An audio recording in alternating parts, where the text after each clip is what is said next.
भाभी, क्या हुआ है? अंदर है। क्या हुआ है? रो क्यों रही हो आप? अब जफर भाई से कोई लड़ाई हुई है क्या?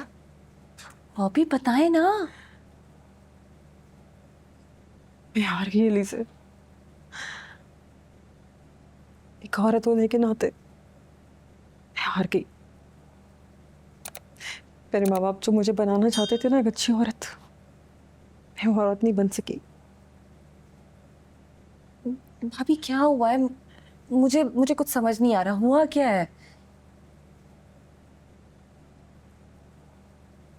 लोगों का पढ़ा है वो सबक कि अच्छी औरत बनने के लिए कॉम्प्रोमाइजेस करने पड़ते हैं।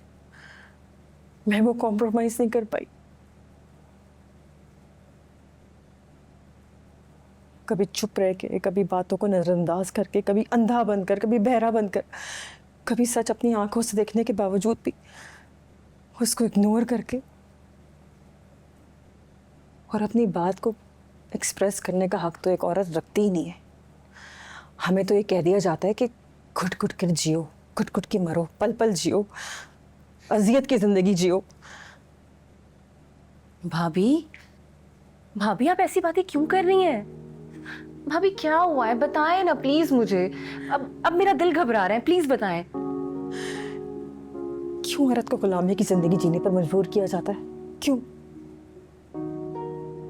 हम शिकायत करते हैं ना कि बाहर मर्द दरिंदे बने घूम रहे हैं। औरत की इज्जत करना तो दूर, उनकी नजरों में तो औरत के लिए हया तक नहीं है। लेकिन क्या हमने कभी इस तल्ख हकीकत को तस्लीम किया है कि मर्द को ऐसा बनाने में सारा हाथ औरत का ही होता है? अगर हम अपनी घर की बेटियों को ये सबक ना पढ़ाएं कि घर की इज्जत उनके हाथ में, बल्कि हम अपने बेटों को ये बात समझाएं कि औरत की इज्जत के रखवाले वो हैं। और अगर किसी की माँ बहन बेटी पे तुम गंदी नजर उठाकर देखोगे तो उसका हर्जाना तुम अपने घर की औरत के साथ अदा करोगे। तो कसम से कोई भी मर्द किसी औरत पे गंदी नजर नहीं डालेगा।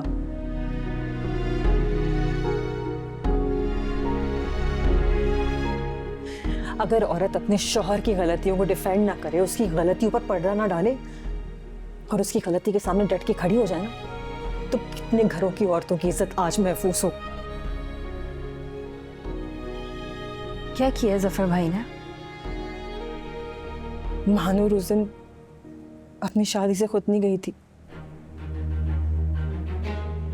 उसके साथ जो कुछ हुआ उसमें अकेली महविश शामिल नहीं थी, बल्कि जफर भी शामिल था।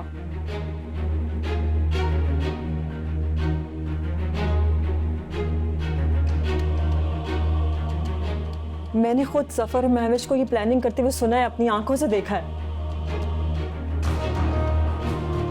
और पता है, हर मर्द की तरह जब उसका गुनाह मेरे सामने आ गया ना, तो उस पर शर्मिंदा होने के बजाय वो मुझे तलाक की धमकी दे रहा था।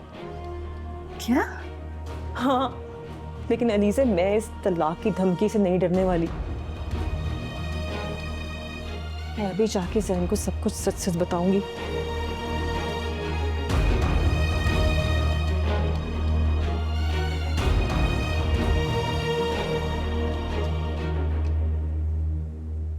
भाभी,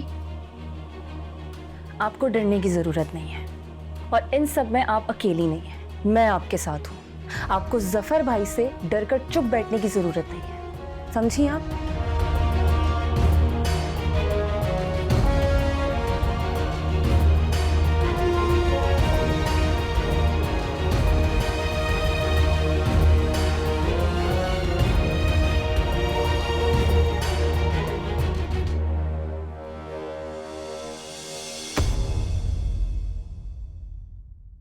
बरसों बरस